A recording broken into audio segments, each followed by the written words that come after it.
आज हमारे साथ विशेष बातचीत के लिए मेघा भाटिया मौजूद हैं। आप चाइल्ड सेक्सुअल अब्यूज, बाल यौन शोषण पे काम करती हैं। मैडम, आपका सबसे पहले स्वागत है। धन्यवाद। मैडम, सबसे पहले तो अपने बारे में कुछ विस्तार से बताएं। आप अपनी जीवनी के बारे में, आपका जो सफर रहा शुरुआती हाँ दिनों से जी। लेकर के आज तक, थोड़ा ब्रीफ में बताएं हमारे दर्शकों को पहले तो आपके बारे में। मेरा नाम मेघा भाटिया, जैसे आपने अभी बताया। मैंने लंदन से मास्टर्स करी है ह्यूमन राइट्स में। एंड जब मैं वहाँ पे मास्टर्स करी थी तब मुझे रियलाइज़ हुआ कि बाल यौन शोषण की प्रिवेंशन पे वर्क करना बहुत ज़रूरी है, स्पेशली इंडिया में, क्योंकि हमारे देश में हर दूसरे बच्चे के साथ बाल यौन शोषण हुआ है। पर ये इतना टैबू टॉपिक है, कोई इसके बारे में बात नहीं करना चाहता और ये हर जगह हो रहा है। तब कि मेरे को इंडिया में आके वापस आके कुछ काम करना है इस इशू पे। मैंने बहुत ज़्यादा एनजीओज़ के साथ ग्रास रूट लेवल पे काम किया हुआ है, जिसमें हम बच्चों से, मैं पुलिस स्टेशन जाती थी, बच्चों से जिनके साथ हुआ था बाल यौन शोषण, उनसे बातचीत करी है। तब रियलाइज़ हुआ कि एक बच्चे के साथ जब शोषण होता है वो सबसे डिवास्टेटिंग चीज़ हो सकती है। आप इमेजिन भी नहीं कर सकते कि बच्चे क्या गो थ्रू करते हैं। एंड देन 2.5 ऑर्गेनाइजेशन स्टार्ट करी जिसका नाम है आर हुआ, एंड उसके थ्रू हमने प्रिवेंशन पे वर्क करना स्टार्ट करा। अभी हम बच्चों के लिए वर्कशॉप्स लेते हैं स्कूल्स में, टीचर्स को ट्रेन करते हैं ताकि टीचर्स बात कर सके अच्छा, बच्चों से इस विषय ये में। बताइए इस पूरे सफर में किस प्रकार की कठिनाइयों को आप लोगों को फेस करना पड़ा? परेशानियां बहुत सारी आती हैं, जैसे कि हम जब स्कूल्स बोलते हैं कि आप ये वर्कशॉप्स नहीं लेंगे क्योंकि सेक्सुअल अब्यूज बच्चों को नहीं सिखा सकते, या फिर बच्चों के माइंड में कुछ गलत चीजें चली जाएंगी। कई बार स्कूल्स रिपोर्ट करने से भी डरते हैं क्योंकि उन्हें लगता है उनके स्कूल की बदनामी हो जाएगी। एंड हमने अपने सामने देखा है, एक बारी मैं शकूरपुर विलेज गई थी, तो वहाँ पे मैं लोगों से पूछी थी आपको पता है ये शोषण होता क्या है। तो एक जना मुझे बोलता, ओल्ड से अंकल थे बहुत ज्यादा, तो मुझे लगा उन्हें पता होगा। उन्होंने कहा ये तो सरकार के द्वारा चलाया गया पढ़ाई अभियान है। जब हम ग्रास रूट लेवल पे जाते हैं, लोग को पता ही नहीं है शोषण क्या है, और क्या एक लड़की को मारना या गलत इशारे दिखाना भी शोषण कंसिडर करा जाता है कि नहीं। ये भी आते हैं, इतने बड़े से बड़े स्कूल्स ले लो आप दिल्ली के, वो उन वर्कशॉप्स को अलाउ नहीं करते क्योंकि उन्हें लगता है कि कई बार उनके स्कूल की बदनामी हो जाएगी। इवन कॉर्पोरेट लेवल में, जैसे कॉर्पोरेट लेवल की सीएसआर फंडिंग्स होती है, बहुत सारे कॉर्पोरेट इस इशू के लिए सीएसआर फंडिंग नहीं देते क्योंकि एक बहुत ही टैबू टॉपिक है हमारी कंट्री में, सेक्सुअल वायलेंस या चाइल्ड सेक्सुअल अब्यूज। तो क्या आप क्योंकि लंदन से लौटी हैं, तो यहाँ के माहौल में और वहाँ के माहौल में इस टॉपिक पे क्या फर्क आप देख पा रही हैं? बहुत ज्यादा फर्क है। जैसे कि यहाँ पे अगर कोई रेप केस होगा, हम क्या करेंगे, हम मार्च करने लग जाएंगे, हम कैंडल पकड़ के रोड पे आ जाएंगे। वो करे, वो लॉन्ग टर्म सोल्यूशन नहीं है किसी चीज का। लंदन में इधर सिस्टमैटिक सोल्यूशन की वो लोग नॉलेज पे वर्क करते हैं। हम लोग सोचते हैं जब कोई बड़ा एक केस हुआ रेप का, शोर शराबा करा, उसके बाद भूल जाते हैं। वहाँ पे सिस्टम्स है जहाँ पे बच्चों को नॉलेज दी जाती है, टीचर्स प्रॉपर्ली ट्रेंड होती है, पुलिस ऑफिसर्स ट्रेंड होते हैं कि अगर एक बच्चे के साथ कुछ हुआ तो उससे बात कैसे करनी है। यहाँ पे देखते हैं तो ऐसा नहीं होता। यहाँ पे लॉज बन जाते हैं बट लॉज की इम्प्लीमेंटेशन नहीं होती। हमारी कंट्री में पॉक्सो एक्ट है चाइल्ड सेक्सुअल अब्यूज से रिलेटेड, जो कि बहुत अच्छा लॉ है, उसमें बहुत सारे चाइल्ड फ्रेंडली प्रोविजंस है, बट वो इम्प्लीमेंट ही नहीं होते। अगर आप लंदन का एग्जाम्पल ले, आप यूएसए का एग्जाम्पल ले, हर जगह प्रिवेंट दुनिया के किन किन देशों का आपने हो रहा है अध्ययन इतना किया ज्यादा है? वर्क। मैंने लंदन के बारे में पर्सनली देखा है, पर्सनली इंटर्नशिप करी है, यूएस के बारे में देखा है और इंडिया के बारे में देखा है। इन तीनों के हिसाब से जो मुझे पता लगा है, हर जगह मेजरली कंट्रीज में प्रिवेंशन पे वर्क होता है। इंडिया पे हम प्रोटेक्शन पे वर्क करते हैं, जो मिसिंग है वो प्रिवेंशन पे वर्क करना बहुत हद तक मिसिंग है। जब मैं प्रिवेंशन का मतलब होता है कि हमारी कंट्री में कोई मैंडेटरी करिकुलम नहीं है बच्चों के लिए, ना ही टीचर्स के लिए कि उनकी ट्रेनिंग्स होनी चाहिए या फिर बच्चों को इन चीज की नॉलेज देनी चाहिए। होल कहाँ आपको नजर आता है, खामी कहाँ नजर आती है आपको? खामी कि हम एजुकेशन वाइज स्टेप नहीं ले रहे हैं, एक्सेप्ट नहीं करते कि हमारी सोसाइटी में ये एग्जिस्ट भी करते हैं, हम डिनाइल में है।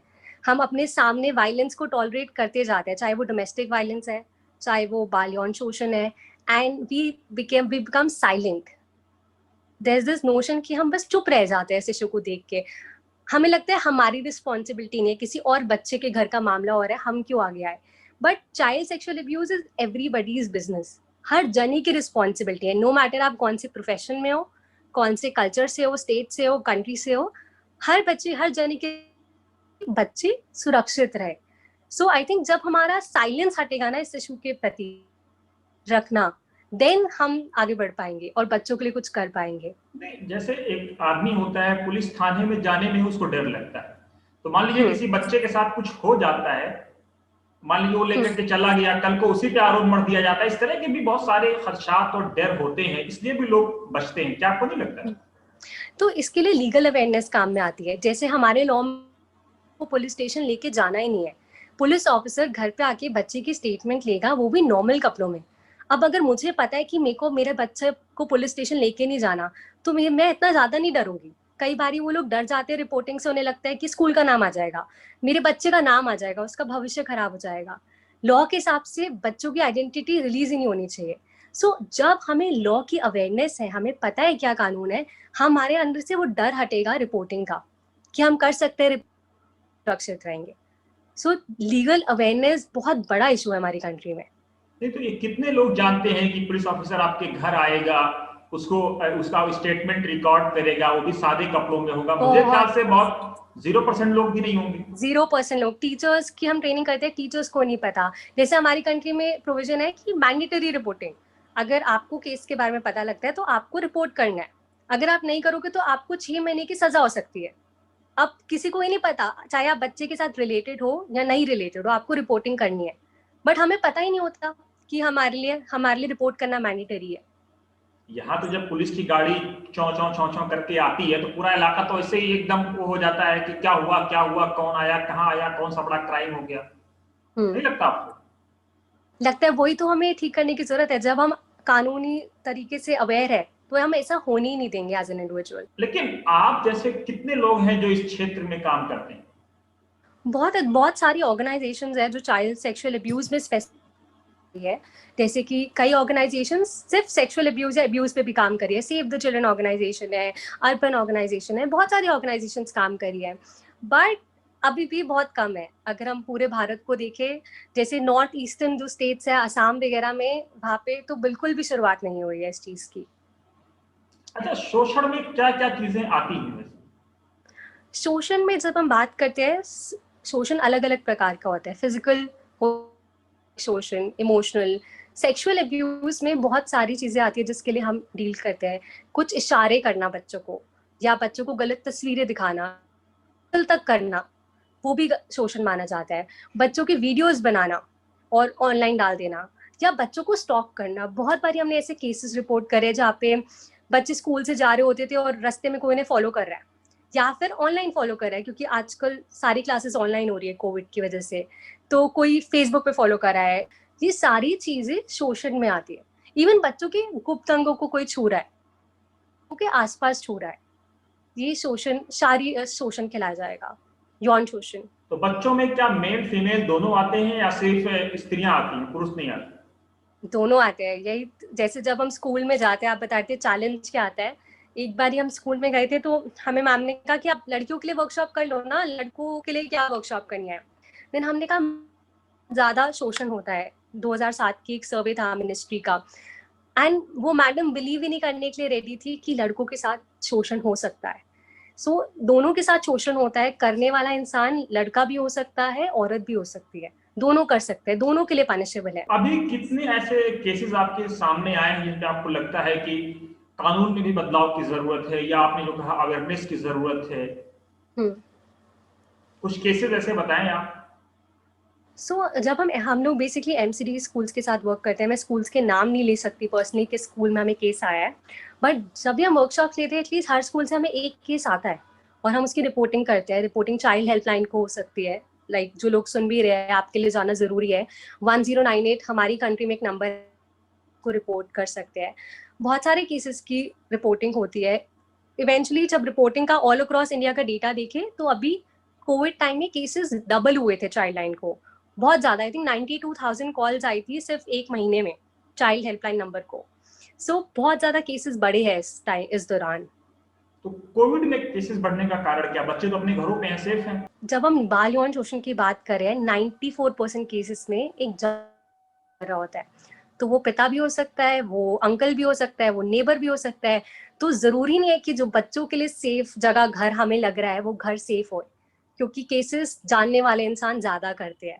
ये नहीं है सिखाते थे बच्चों को स्ट्रेंजर डेंजर है, बाहर जा रहे हो तो कुछ टॉफी मत लो, वो अब एग्जिस्ट नहीं करता, बिकॉज कोई घर वाला ही इंसान बच्चों को अब्यूज कर सकता है। कितने एज के बच्चे होते हैं, बिलो 18 होते हैं क्या?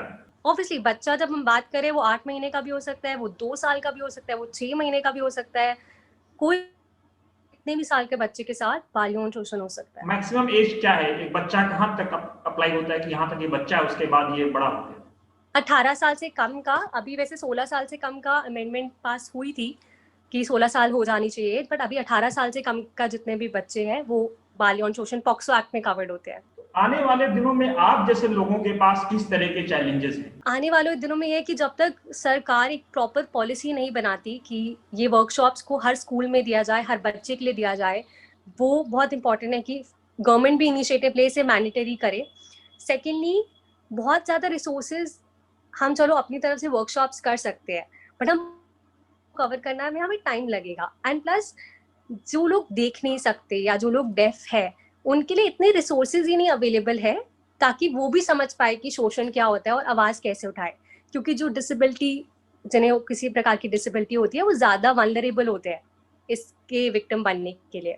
सो एज एन ऑर्गेनाइजेशन बहुत ज्यादा चैलेंजेस आएंगे क्योंकि सब बच्चे घर पे है, केसेस बढ़ेंगे, बट इनिशिएटिव ले सकते हैं कि इन चीजों को मैंडेटरी करे। तो आप सरकार से क्या मांग करती हैं, सरकार किन किन कदम को उठाए, किस तरह से इसको प्रिवेंट किया जाए? So what we are doing is, हम लास्ट 7 मंथ से एक बहुत ही ब्यूटीफुल प्रोजेक्ट पे वर्क कर रहे हैं जिसमें हम मूवीज बना रहे हैं बच्चों के लिए। अब हमने बना दिया है मूवीज, जिसमें 8 मूवीज है। उसमें सेल्फ डिफेंस है, बच्चों को नॉलेज देने, अनसेफ टच का क्या होता है, आप कहाँ पे रिपोर्टिंग कर सकते हैं। प्लस हमने ये जो वीडियोस बनाई हैं ये हमने 13 स्टेट्स के लोगों से रिकमेंडेशंस लेके बनाई है। एंड इसमें 116 स्टेक होल्डर से हमने समझा, लॉयर्स, साइकोलॉजिस्ट, टीचर्स, हमारी कमीशन के मेंबर्स, कि क्या सिखाना चाहिए बच्चों को। क्योंकि अभी सब डिजिटल है तो हम इसे डिजिटली लॉन्च भी कर रहे हैं इनफैक्ट 20 नवंबर को, ताकि हर कोने में इस बच्चे को इस चीज की नॉलेज मिले और फ्री में, मुफ्त में मिले। बिकॉज एक बेसिक चीज है ये जो हर बच्चे तक पहुंचनी चाहिए, और एक स्टेट या फिर कोई रिसोर्सेज बैरियर नहीं होने चाहिए एक चाइल्ड की सेफ्टी के लिए। सो हम ये चीज लॉन्च कर रहे हैं जो हम 11 स्टेट्स में स्प्रेड करेंगे अपने वॉलंटियर्स के थ्रू। एंड गवर्नमेंट से ये रिक्वेस्ट है कि हम इन चीजों को और प्रेरणा दें और स्प्रेड करें। कुछ मोटे मोटे ऐसे उसूल्स बताइए, ऐसे रूल्स बताइए जो बाल यौन शोषण को रोकने में लाभदायक हो। पहली चीज है कि आप बात से हिचकिचाएं नहीं, क्योंकि अगर आप बात नहीं करें, आपको लग रहा है कि हम बच्चों को इन्फॉर्मेशन नहीं दे रहे, बच्चों को ऑलरेडी इन्फॉर्मेशन मिल रही है गलत सोर्सेज से। हम वर्कशॉप्स लेते हैं, हर बच्चे के हाथों में फोन है, उनके पास पोर्नोग्राफिक मटेरियल का एक्सेस होता है। सो इम्पॉर्टेंट है कि आप सही तरीके से अपने बच्चों को नॉलेज दें और अपने बच्चों से बातचीत करें इस विषय में। सेकेंडली, कि डरे मत। बहुत बारी हम रिपोर्टिंग नहीं करते, हमें लगता है बदनामी हो जाएगी या फिर पुलिस आ जाएगी हमारे घर पे। उस डर को हटाने की जरूरत है, क्योंकि अगर एब्यूजर आज आपके बच्चे के साथ कर रहा है, वो कल किसी और के बच्चे के साथ भी करेगा। तो उसे उस समय अपनी आवाज उठाने की आपको एज अ कम्युनिटी बहुत जरूरत है। थर्ड थिंग इज, मैं समझती हूँ कि बाल यौन शोषण सिर्फ मेरी रिस्पॉन्सिबिलिटी नहीं है, ये हर एक इंसान की रिस्पॉन्सिबिलिटी है। आप कहीं से भी हो, कोई भी प्रोफेशन में हो, तो आप भी मिलजुल के आए एंड आवाज उठाए इस विषय के अगेंस्ट। क्योंकि है हमारे, ये ऐसा नहीं है कि कोई स्लम में हो रहा है, कि साइड वाले स्लम में हो रहा है, ये हमारे घरों में हो रहा है। So it's important we speak up against this. इसको स्प्रेड करने में बाल यौन शोषण की, क्योंकि जिस तरह के मटेरियल्स मोबाइल पे या यूट्यूब पे अवेलेबल है, आपको नहीं लगता कि उस तरह के मटेरियल्स भी काफी हानिकारक हो रहे हैं? हो रहे हैं, हम उसे जनरली सीसैम मटेरियल बोलते हैं, चाइल्ड सेक्सुअल अब्यूज मटेरियल। ये भी बहुत हानिकारक होता है। कई बार हम अनइंटेंशनली इसे स्प्रेड भी कर देते हैं। जैसे कि मैं आपको एग्जांपल दूंगी, अगर आपके पास एक व्हाट्सएप पे वीडियो आई और आपको किसी ने उस पर लिखा हुआ है कि इस बच्ची के साथ शोषण हो रहा है, इसे और लोगों तक पहुंचाए, आपने उसे आगे स्प्रेड कर दिया, आपकी इंटेंशन अच्छी है कि इसे जस्टिस मिल जाएगी, बट वही अलग अलग वेबसाइट्स पे चली जाएगी। सो हमें भी ध्यान रखना है कि अगर हमारे पास कोई ऐसी वीडियो आ रही है तो हमें उसे आगे स्प्रेड नहीं करना है, हमें उसे रिपोर्ट करना है डायरेक्टली। सो अनइंटेंशनली हम भी ऐसी गलती ना करें कि हम ऑनलाइन ऐसा मटेरियल देख रहे हो या अपने फोन पे स्टोर भी कर रहे हो, क्योंकि वो भी एक ऑफेंस है। सो फोन का दोनों रोल्स हो सकते हैं। It can be very good, that can help us in spreading legal awareness, बहुत सारे लोगों को, या फिर एक एज ए डिजास्टर भी एक्ट कर सकता है। हाल फिलहाल के दिनों में हमने ये देखा है, खासतौर से कश्मीर में हो या उत्तर प्रदेश में कुछ वाकये ऐसे आए हैं कि रेपिस्टों के लिए, जिन पे रेप का आरोप लगता रहा है चाइल्ड के साथ खासतौर से, उनके हक में कुछ पॉलिटिकल पार्टियां भी खड़ी होती रही हैं कि इनको डिफेंस करने के लिए जिन पे आरोप लगा है, उसे किस तरह आप देखती हैं? ये मैटर नहीं करता कि आप कौन से बीजेपी से हो, आप कांग्रेस से हो, आप से हो, हर बंदी को जो भी अगर वायलेंस कर रहा है, चाहे वो नेता हो, चाहे वो एक पुलिस ऑफिसर हो, चाहे वो, it is not tolerable. It is, चाहे वो कोई भी कर रहा हो, उसे सपोर्ट देना इज नॉट ओके। अगर आप किसी ऐसी चीज को सपोर्ट कर रहे हो तो आप वायलेंस को सपोर्ट कर रहे हो, and violence is not good for our country. इस तरह का जो ट्रेंड चला है, जिन पे रेप के आरोप लगते रहे हैं, उनको सपोर्ट करने का जो ट्रेंड चला है, वो कितना खतरनाक है कंट्री के लिए? देखो, जब प्रोटेक्ट करने की बात आती है, अगर हम ह्यूमन राइट्स पर्सपेक्टिव से देखें, ऑब्वियसली जो एक जने ने क्राइम करा है उसकी भी अधिकार है, हमारे कानून में उनके भी अधिकार है, उन्हें भी जस्ट एक बोलने का मौका दिया जाता है कि आप भी अपनी साइड बताएं। बट इसका मतलब ये नहीं है कि उन्हें सजा ही ना मिले। अगर हम आज एक जने को छोड़ रहे हैं, सजा नहीं दी, ये और लोगों को प्रेरित करेगा कि हम तो अब्यूज कर सकते हैं और हमें कुछ होगा नहीं। और या फिर हम एक बच्चे को पकड़ते हैं क्योंकि बच्चा तो बोल नहीं पाएगा और सरकार भी कुछ नहीं करेगी, सो वो फिर से अब्यूज में, बट हम कुछ कर नहीं पाएंगे उसके लिए। सो अगर कोई गवर्नमेंट अथॉरिटी है जो कि बहुत बड़ी पोजीशन पे है, तो उनका ये रोल बनता है कि वो उसकी प्रिवेंशन पे, और जिसने क्राइम करा है उसके अगेंस्ट स्ट्रिक्ट एक्शन लिया जाए, रादर कल्प्रेट। आपका कोई संदेश? मेरा संदेश सबके लिए बस ये है कि अपनी आवाज उठाएं, एंड आवाज हमें आज या कल या परसों या तरसों नहीं उठानी। This is the time that we raise our voice against sexual violence, because it is not okay, and silence solution नहीं होता चीजों का। सो जरूरी है कि हम अपनी आवाज उठाएं। आपने बताया कि सीएसआर फंडिंग में भी काफी दिक्कत आती है, हाँ जी। तो फिर काम कैसे करते हैं आप लोग? फंड कहाँ से जमा करते हैं? बड़ा टफ होता होगा। बहुत टफ होता है, लेकिन अभी हमारे सपोर्टर्स होते हैं, हम केटो के थ्रू फंड रेज करते हैं। एंड अभी हमारा जो प्रोजेक्ट था, जो एनिमेटेड वीडियोस हमने बनाई है, वो बंसवारा सिंटेक्स लिमिटेड ने स्पॉन्सर करी है। प्लस हम अपनी वर्कशॉप्स के लिए, जब हम ट्रेनिंग्स करते हैं टीचर्स की, हजार टीचर्स के लिए, तो हम वर्कशॉप्स के लिए भी चार्ज मनी, क्योंकि है हमें भी सैलरीज देनी होती है। सो हम जो सर्विस प्रोवाइड करते हैं हम उसके लिए चार्ज करते हैं। कितने लोग आपके साथ काम कर रहे हैं?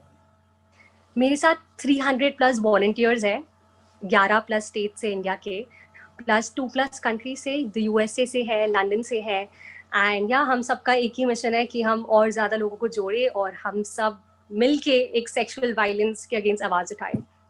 यानी हमारे देश को या हम सबको अभी दूसरे देशों के मुकाबले में, खासतौर से यूरोप के मुकाबले में या लंदन के मुकाबले में या यूएसए के मुकाबले में अपने आप को और बेहतर करने की जरूरत है। बहुत बेहतर करने की जरूरत है, बहुत। और वो शुरुआत आज यही से, इस समय से होनी चाहिए। थैंक यू सो मच, हमसे बात करने के लिए आपका बहुत बहुत शुक्रिया। Thank you. Thank you. Thank you.